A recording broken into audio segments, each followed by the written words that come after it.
भाई पहले कितना आसान होता था ना। अगर आपको एक टू व्हीलर लेना है, आप मार्केट में जाते थे, देखते थे कि यार होंडा एक्टिवा भी अच्छा है, टीवीएस जुपिटर भी अच्छा है, सुजुकी एक्सेस भी अच्छा है। जो आपके एरिया में प्राइस कम होता था या जो आपको देखने में अच्छा लगता था, आप डायरेक्ट जाके परचेज़ कर लेते थे। पर भाई वो ज़माना पुराना था, ये ज़माना नया है और अब आपके सामने बहुत सारे इलेक्ट्रिक व्हीकल के ऑप्शन भी अवेलेबल हैं। पर भाई जितने ज़्यादा ऑप्शन अवेलेबल हैं, उतनी ही ज़्यादा कन्फ्यूजन भी आप लोगों के माइंड में आती है, क्योंकि भाई जो व्हीकल सबसे ज़्यादा बिक रहा है वो बेस्ट इलेक्ट्रिक टू व्हीलर नहीं है, क्योंकि उसके नेगेटिव फीडबैक्स भी उतने ज़्यादा ही हैं। तो भाई आज के इस वीडियो में हम बात करने वाले हैं टॉप 5 इलेक्ट्रिक व्हीकल्स जो सब्सिडी के बाद आज के टाइम में आप लोगों के लिए बेस्ट ऑप्शन है। सो आशिकों को मेरा सलाम और दिल टूटा बाइक के चैनल में आप सब लोगों का स्वागत है। सो भाई 5 नंबर की शुरुआत करते हैं और बात कर लेते हैं टीवीएस iQube के बारे में। अभी टीवीएस iQube का जो प्राइस है वो है 1,36,600 रुपये। इस गाड़ी के अंदर 3.4 किलोवाट का बैटरी पैक दिया हुआ है। अगर मैं एक्चुअल रेंज की बात करूं तो वो आपको 100 किलोमीटर के आसपास मिल जाती है और इसको फुल चार्ज करने में लगभग 5 घंटे का समय लगता है। अगर हम मोटर की बात करें तो इस गाड़ी के अंदर 4.4 किलोवाट की हम मोटर आती है। इस गाड़ी की जो टॉप स्पीड है वो 78 किलोमीटर पर आवर है और 0 से 40 जाने में से 4.2 सेकंड का टाइम लगता है। अब iQube के साथ में अच्छी चीज़ ये है कि इस गाड़ी के अंदर आपको 100 किलोमीटर की रेंज आसानी से मिल जाती है और इसका यूजेज भी बिल्कुल सिंपल है। मतलब चाबी लगाओ, स्टार्ट करो और निकल जाओ। तो यार जो भी लोग कॉम्प्लिकेटेड फीचर की वजह से परेशान रहते हैं और जिन्हें डर रहता है कि मार्केट के अंदर रोड पे अगर स्कूटी बंद हो गई तो क्या करेंगे, उन लोगों के लिए टीवीएस iQube एक अच्छा ऑप्शन है। और यही वजह है कि लोग ओला के बाद सबसे ज़्यादा टीवीएस iQube को ही पसंद कर रहे हैं और इनकी सेल्स भी हर महीने अच्छी खासी बढ़ती जा रही है। लेकिन वो एक चीज़ जो बहुत अजीब लगती है इस व्हीकल के अंदर, वो ये है कि टीवीएस इतना बड़ा ब्रांड होने के बावजूद भी इस प्राइस ब्रैकेट में iQube के अंदर अभी भी हम मोटर दे रहा है, जबकि मार्केट में बाकी स्कूटर्स के अंदर इससे कम प्राइस में भी PMSM मोटर आ रही है। तो यहाँ पे मोटर के मामले में आपको थोड़ा कॉम्प्रोमाइज़ करना पड़ेगा। इसके अलावा आपको इसमें डिसेंट ब्रेक्स मिल जाते हैं। आगे आपको डिस्क ब्रेक मिलता है लेकिन पीछे आपको ड्रम ब्रेक मिलता है, जिससे इसे चलाते हुए ब्रेकिंग में किसी भी तरह की कोई कमी महसूस नहीं होती है। और अगर हम बिल्ड क्वालिटी की बात करें तो यहाँ पे टीवीएस की पेट्रोल स्कूटर की तरह ही आपको अच्छी खासी बिल्ड क्वालिटी मिल जाती है। इसका जो कर्व वेट है वो 117.2 kg है, तो इसको चलाने के मामले में भी अच्छी खासी कंफर्टेबल है। तो टीवीएस iQube लेने का आपको एक एडवांटेज ये मिल जाता है कि टीवीएस के पास एक बहुत बड़ा सर्विस नेटवर्क है, तो आपको सर्विस सेंटर ज़्यादा मिल जाते हैं बाकी ब्रांड्स के मुकाबले। वारंटी की बात करें तो यहाँ पे आपको व्हीकल और बैटरी के ऊपर 3 साल और 50,000 किलोमीटर की वारंटी मिलती है। इसके अलावा आप 3,500 रुपये एक्स्ट्रा देके इसे 5 साल और 70,000 किलोमीटर के लिए भी एक्सटेंड करा सकते हैं। पर ये एक्सटेंडेड वारंटी पूरे व्हीकल पे एप्लीकेबल नहीं होगी, सिर्फ बैटरी के ऊपर एप्लीकेबल होगी। अगर हम बूट स्पेस की बात करें तो यहाँ पे आपको 32 लीटर का बूट स्पेस मिल जाता है। लेकिन चार्जिंग के मामले में एक नेगेटिव पॉइंट है टीवीएस iQube का, क्योंकि टीवीएस के पास एक ऑलरेडी बहुत बड़ा सर्विस और सेल्स नेटवर्क है। मतलब कि हर शहर और गाँव के अंदर आपको टीवीएस के आउटलेट मिल जाएंगे। ऐसे में एक फास्ट चार्जिंग नेटवर्क को खड़ा करना टीवीएस के लिए बहुत ईजी टास्क है। अगर अपने एग्जिस्टिंग आउटलेट के ऊपर टीवीएस वाले एक फास्ट चार्जर भी लगा देना तो भी ये इंडिया का बिगेस्ट फास्ट चार्जिंग नेटवर्क बन जाएगा। लेकिन भाई लोगों, टीवीएस ने तो अपने व्हीकल के अंदर फास्ट चार्जिंग का सपोर्ट दिया ही नहीं है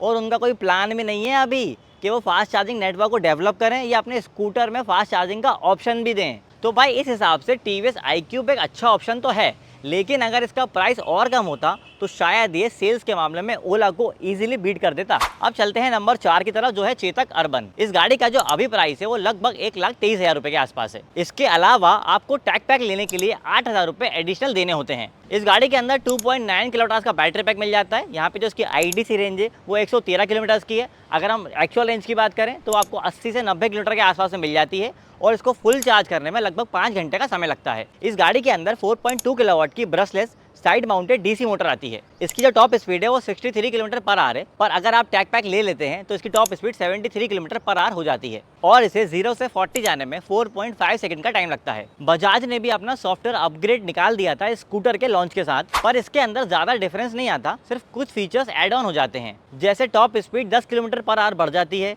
रिवर्स मोड और स्पोर्ट्स मोड मिल जाता है और एप्लीकेशन कनेक्टिविटी मिल जाती है। तो अगर आप टैग पैक नहीं भी लेते हो तो रेंज और चार्जिंग टाइम में कोई भी अंतर नहीं आता है। चार्जिंग के मामले में एक चीज़ अच्छी है अर्बन के अंदर कि यहाँ पे आपको चार्ज करने के लिए अर्थिंग की ज़रूरत नहीं पड़ती। मतलब आप नॉर्मल सॉकेट में लगा के इसे चार्ज कर सकते हो, जबकि चेतक का जो प्रीमियम मॉडल आता है उसके अंदर आपको चार्ज करने के लिए अर्थिंग की ज़रूरत पड़ती है। लेकिन टीवीएस की तरह ही चेतक में भी आपको फास्ट चार्जिंग का सपोर्ट नहीं मिलता है। तो व्हीकल को जल्दी चार्ज करने का कोई ऑप्शन नहीं है। बजाज चेतक के अंदर आपको फॉब की मिलती है, मतलब कि टीवीएस iQube की तरह इसमें आपको चाबी लगाने का ऑप्शन नहीं है। तो कुछ लोगों को यहाँ चाबी के मामले में कुछ चीज़ें कॉम्प्लिकेटेड लग सकती हैं। अगर हम बिल्ड क्वालिटी की बात करें तो चेतक के अंदर आपको मेटल बॉडी मिलती है जो इसे अच्छा खासा मजबूत स्कूटर बना देती है, और इसका असर इसके वजन में भी दिखता है क्योंकि इस गाड़ी का जो कर्व वेट है वो 131 kg है। तो अभी आप कह सकते हैं कि इंडियन मार्केट के अंदर ऐसा एकमात्र इलेक्ट्रिक स्कूटर है जो मेटल बॉडी के साथ आता है। ब्रेक्स के मामले में यहाँ पे बजाज ने कॉस्ट कटिंग करी है। इस गाड़ी में दोनों ही जगह ड्रम ब्रेक्स आते हैं, कहीं भी डिस्क ब्रेक अवेलेबल नहीं है, तो यहाँ पे आपको ब्रेकिंग के अंदर थोड़ा कॉम्प्रोमाइज करना पड़ेगा। बूट स्पेस के मामले में भी चेतक अर्बन बहुत ज़्यादा पीछे है। इस गाड़ी के अंदर आपको 18.5 लीटर का बूट स्पेस मिल जाता है और आगे आपको ग्लव बॉक्स का ऑप्शन भी दिया हुआ है जिसमें आप छोटा मोटा सामान रख सकते हो। वारंटी के मामले में यहाँ पे भी आपको iQube की ही तरह व्हीकल और बैटरी के ऊपर 3 साल और 50,000 किलोमीटर की वारंटी मिलती है, पर यहाँ पे आपको बजाज की तरफ से एक्सटेंडेड वारंटी का ऑप्शन नहीं मिलता है। वैसे चेतक की हाल ही में अच्छी खासी सेल्स बढ़ी है, जिसका मतलब साफ है कि लोग इसे पसंद कर रहे हैं, और उसकी वजह सिंपल है कि चेतक ने अपनी प्रोडक्शन अच्छी खासी बढ़ाई है, जिसकी वजह से जो बजाज चेतक है वो रेडिली अवेलेबल रहती है। मतलब आपको चेतक की बुकिंग करके वेट करने की जरूरत नहीं पड़ती, आप डायरेक्ट शोरूम जाते हो, पैसे देते हो, गाड़ी परचेज करके घर ले आते हो। तो इस वजह से चेतक भी आप लोगों के लिए एक अच्छा ऑप्शन है। अब चलते हैं नंबर 3 की तरफ, और नंबर 3 पर है हीरो वीडा V1 प्लस। वैसे तो इस व्हीकल का प्राइस जो है वो लगभग 1,20,000 के आसपास है, पर फ्लिपकार्ट और अमेजन के ऊपर इस गाड़ी पे आपको अच्छा खासा डिस्काउंट मिल जाता है। तो ऑनलाइन पोर्टल पे डिस्काउंट के बाद आपको ये व्हीकल लगभग 95,000 के आसपास मिल जाएगा। इस गाड़ी के अंदर 2 रिमूवल बैटरी का ऑप्शन आता है, जो इसकी टोटल कैपेसिटी है वो है 3.44 किलोवाट आवर्स। अगर मैं एक्चुअल रेंज की बात करूं तो यहाँ पे आपको 90 से 100 किलोमीटर के आसपास एक्चुअल रेंज मिल जाती है, और इस गाड़ी को 0 से 80% चार्ज करने में 5 घंटे 15 मिनट का टाइम लगता है। इस गाड़ी के अंदर 6 किलोवाट की PMSM साइड माउंटेड मोटर आती है। इस गाड़ी की जो टॉप स्पीड है वो 80 किलोमीटर पर आवर है, और 0 से 40 जाने में से 3.4 सेकंड का टाइम लगता है। तो भाई जितने भी अच्छे स्कूटर अभी मार्केट में अवेलेबल है, उसमें विडा एकमात्र ऐसा इलेक्ट्रिक स्कूटर है जहां पे आपको रिमूवल बैटरी का ऑप्शन मिलता है। इसी वजह से ये हमारे लिस्ट में तीसरे नंबर पर है। विडा के अंदर जो आपको रेंज क्लेम करते हैं उसके आसपास आपको एक्चुअल में रेंज मिल जाती है। चार्जिंग के मामले में एक चीज़ अच्छी ये है कि यहाँ पे आपको फास्ट चार्जिंग का सपोर्ट मिलता है, और साथ ही आप इसे एथर के फास्ट चार्जर से भी चार्ज कर सकते हो क्योंकि चार्जिंग पोर्ट जो है वो सेम है। तो अगर आप हीरो वीडा लेते हो तो आपको पैन इंडिया लगभग 2600 फास्ट चार्जर्स का सपोर्ट मिल जाता है। फास्ट चार्जर से इसे चार्ज करने पे आपको 10 मिनट के अंदर 12 किलोमीटर की रेंज आपको इजीली मिल जाएगी। मोटर के मामले में आपको एक आइडियल सेटअप देखने को मिलता है विडा के अंदर। यहाँ पे आपको साइड माउंटेड PMSM मोटर मिलती है, जिसकी वजह से इस गाड़ी की लोडिंग कैपेसिटी और ग्रेडेबिलिटी दोनों ही अच्छी हो जाती हैं, लेकिन चलाते टाइम आपको मोटर का रिस्पांस आने में थोड़ा डिले महसूस होता है। इसके अलावा ब्रेक्स के मामले में आपको अच्छा रिस्पांस मिल जाता है क्योंकि फ्रंट के अंदर आपको डिस्क ब्रेक मिलता है और रियर के अंदर आपको ड्रम ब्रेक मिलता है। गाड़ी की बिल्ड क्वालिटी भी अच्छी खासी है। इस गाड़ी का जो कर्व वेट है वो 125 kg है। अगर हम बूट स्पेस की बात करें तो यहाँ पे आपको 26 लीटर का बूट स्पेस मिल जाता है, जिसमें आप अच्छा खासा सामान रख सकते हो, और इसके अलावा एक छोटा सा कंपार्टमेंट भी दिया होता है जिसके अंदर आप इसका चार्जर रख सकते हो। वारंटी की बात करें तो यहाँ पे आपको व्हीकल के ऊपर 5 साल और 50,000 किलोमीटर की वारंटी मिलती है, और बैटरी के ऊपर यहाँ पे आपको 3 साल और 30,000 किलोमीटर की वारंटी मिलती है। यहाँ पे भी आपको स्कूटर के अंदर फॉब की ही मिलती है। तो अगर आप एक चाबी लगाने वाला इलेक्ट्रिक स्कूटर ढूंढ रहे हो तो ये स्कूटर आपके लिए नहीं है, लेकिन ये एकमात्र इलेक्ट्रिक स्कूटर है जो आपको 1 लाख के अंदर होने के बावजूद भी टच स्क्रीन ऑफर कर रहा है। यहाँ पे आपको 7 इंच का टच डिस्प्ले मिल जाता है, और साथ में cruise control, turn by turn navigation, SOS button और रिमोट इमोबिलाइजेशन जैसे एडवांस फीचर भी मिल जाते हैं। तो अगर आप एक रिमूवल बैटरी वाला इलेक्ट्रिक स्कूटर ढूंढ रहे हो तो ये एक अच्छा और भरोसेमंद ऑप्शन है। और हीरो वाले विडा की सेल्स को बढ़ाने के लिए ऑनलाइन प्लेटफॉर्म्स के ऊपर आपको अच्छा खासा डिस्काउंट भी दे रहे हैं, तो इसे आप जरूर कंसिडर कर सकते हो। अब चलते हैं नंबर 2 की तरफ। नंबर 2 पर है एथर रिस्टा S। एथर रिस्टा S का जो एक्स शोरूम प्राइस है वो 1,10,000 रुपए है, और अगर आप इसके साथ प्रो पैक लेते हो तो उसके लिए आपको 13,000 रुपए एक्स्ट्रा देने होंगे। इस गाड़ी के अंदर 2.9 किलोवाट का बैटरी पैक आता है। इससे जो उसकी IDC रेंज होती है वो 123 किलोमीटर की होती है। अगर हम ट्रू रेंज की बात करें तो कंपनी वाले क्लेम कर रहे हैं कि वो आपको 105 किलोमीटर की मिल जाएगी। इस गाड़ी को फुल चार्ज करने में आपको लगभग 8.5 घंटे का समय लगेगा। इस गाड़ी के अंदर 4.3 किलोवाट की PMSM मिड ड्राइव मोटर आती है, जिससे जो उसकी टॉप स्पीड है वो 80 किलोमीटर पर आवर होती है, और 0 से 40 जाने में से 4.7 सेकंड का टाइम लगता है। एथर रिस्टा S एक अच्छा ऑप्शन है उन लोगों के लिए जो एक फैमिली स्कूटर लेना चाहते हैं। सबसे पहले तो आपको इस स्कूटर के अंदर नॉर्मल की लगाने का ऑप्शन मिलता है, तो किसी तरह की कोई कॉम्प्लिकेशन नहीं है इसमें। और दूसरी चीज 450 सीरीज के मुकाबले में इस गाड़ी के अंदर स्टोरेज के लिए अच्छी खासी बड़ी जगह दी हुई है और साथ में सीट को भी अच्छा खासा बड़ा कर दिया गया है। इस गाड़ी के अंदर आपको 34 लीटर का अच्छा खासा बड़ा बूट स्पेस मिल जाता है और इस गाड़ी के अंदर आपको एथर का फास्ट चार्जिंग सपोर्ट भी मिलता है। लेकिन अगर हम फास्ट चार्जिंग के अलावा इसे पोर्टेबल चार्जर से घर पे चार्ज करने की बात करें तो एथर अभी भी चार्जिंग टाइम को कम नहीं कर पाया है और इसी वजह से यहाँ पर एथर का एक नेगेटिव पॉइंट दिख जाता है जिसके ऊपर एथर को काम करने की जरूरत है। रेंज के मामले में एथर रिस्टा के अंदर एक अच्छी रेंज ऑफर कर रहा है जिसके लिए उसने रिस्टा की मोटर पावर को थोड़ा कम कर दिया है। पर अच्छी बात यह है कि एथर इस प्राइस ब्रैकेट के अंदर भी आपको mid drive PMSA motor offer कर रहा है। अगर हम ब्रेक्स की बात करें तो यहाँ पे आपको डिसेंट ब्रेक्स मिल जाते हैं। आगे आपको डिस्क ब्रेक मिल रहा है, पीछे आपको ड्रम ब्रेक मिल जाता है। सस्पेंशन सेम 450 सीरीज वाले ही हैं। इसका मतलब आगे आपको टेलीस्कोपिक सस्पेंशन मिल जाता है और पीछे आपको मोनोशॉक सस्पेंशन मिल जाता है। अगर हम वेट की बात करें तो इस गाड़ी का जो कर्व वेट है वो 119 किलो है। मतलब चलाने के मामले में बहुत ही ज्यादा कंफर्टेबल गाड़ी है और बैलेंस भी काफी अच्छा है। वारंटी की बात करें तो यहाँ पे आपको व्हीकल और बैटरी के ऊपर 3 साल और 30,000 किलोमीटर की वारंटी मिलती है। प्रो पैक लेने के बाद आप इसे 5 साल और 60,000 किलोमीटर के लिए एक्सटेंड करा सकते हो। पर ध्यान रहे कि एक्सटेंडेड वारंटी सिर्फ बैटरी के ऊपर मिलेगी। डिस्प्ले के मामले में रिस्टा के अंदर बहुत ज्यादा चीजें ऐड की गई हैं। अब कहने को तो ये 7 इंच का TFT डिस्प्ले ही है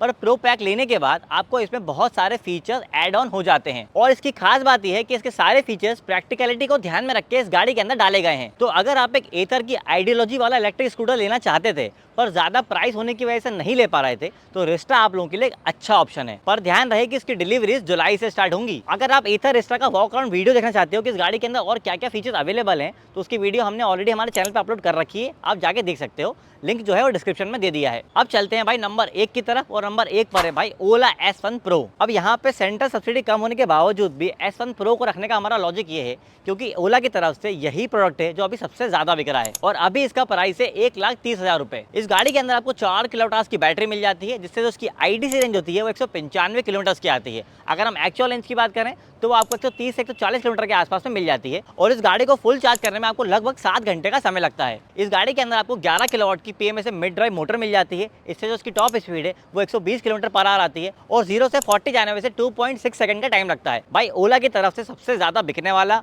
और सबसे ज्यादा पॉपुलर इलेक्ट्रिक स्कूटर आज भी S1 Pro ही है और ये एकमात्र इलेक्ट्रिक स्कूटर है ओला की तरफ से जिसमें आपको हाइपर मोड मिलता है। फेम टू सब्सिडी खत्म होने के पहले भी इस गाड़ी का जो प्राइस था वो 1,30,000 रुपए ही था और फेम टू सब्सिडी खत्म होने के बाद भी इस गाड़ी का जो प्राइस है वो 1,30,000 रुपए ही है। वजह यह है कि ओला ने अपनी तरफ से डिस्काउंट देने के बाद इस गाड़ी के जो प्राइस है उसको सेम रखा है। भाई ये स्कूटर इस प्राइस ब्रैकेट के अंदर नो डाउट आपको एक ऑलमोस्ट परफेक्ट पैकेज दे रहा है। अब मैंने यहाँ पे ऑलमोस्ट क्यों कहा वो मैं आपको आगे बताऊंगा, लेकिन यहाँ पे ये समझ लेते हैं कि इसकी इतनी ज्यादा बिकने की वजह क्या है। पहली चीज तो ये कि इसके अंदर आपको पावरफुल मोटर मिल रही है जिससे इसकी परफॉर्मेंस भी अच्छी हो जाती है और टाइम के साथ साथ इसकी परफॉर्मेंस को और ज्यादा इंप्रूव करा है ओला ने। इसके अलावा बैटरी का परफॉर्मेंस भी अच्छा खासा है। हमने ऐसे बहुत सारे केसेस देखे हैं जहां पे 2 लोगों के साथ में लोगों ने इस पे नॉर्मल मोड पे 120 किलोमीटर के ऊपर रेंज निकाली है और इसके ऊपर ओला अपनी बैटरी के ऊपर 8 साल और 80,000 किलोमीटर की वारंटी भी दे रहा है बिना किसी एक्स्ट्रा चार्ज के। अगर हम व्हीकल की बात करें तो यहाँ पे आपको व्हीकल के ऊपर अभी भी 3 साल और 40,000 किलोमीटर की वारंटी ही मिलती है। ओला ने अपना खुद का फास्ट चार्जिंग नेटवर्क भी बहुत तेजी से बढ़ाया है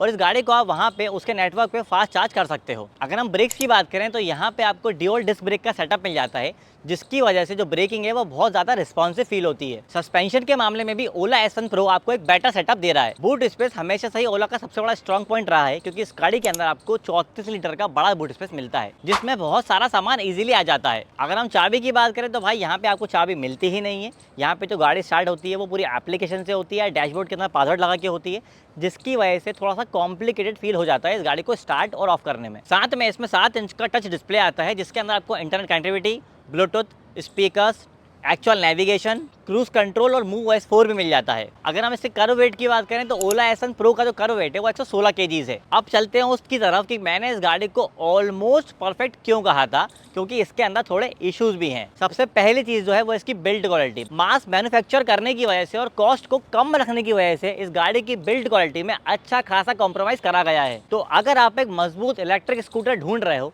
तो ये आपके लिए बिल्कुल नहीं है। इसके अलावा परफॉर्मेंस और रेंज के अंदर में सडन ड्रॉप जो मिलता है स्कूटर के अंदर उसके ऊपर ओला ने अभी भी कोई अच्छा खासा काम नहीं किया है और सबसे बड़ी दिक्कत है इसकी पुअर सर्विस। तो भाई ये तो थे वो 5 इलेक्ट्रिक स्कूटर जो मेरे हिसाब से सब्सिडी खत्म होने के बाद अच्छे खासे ऑप्शन है आप लोगों के लिए। या फिर आप लोगों को ऐसा लगता है कि कोई ऐसा इलेक्ट्रिक स्कूटर जो इस लिस्ट में होना चाहिए था पर मैंने छोड़ दिया अपना व्यू कमेंट करके ज़रूर बताना। इलेक्ट्रिक गाड़ी के ऐसे ही वीडियोज़ के लिए आप दिल टूटा बाइक वाले चैनल को सब्सक्राइब कर लीजिए।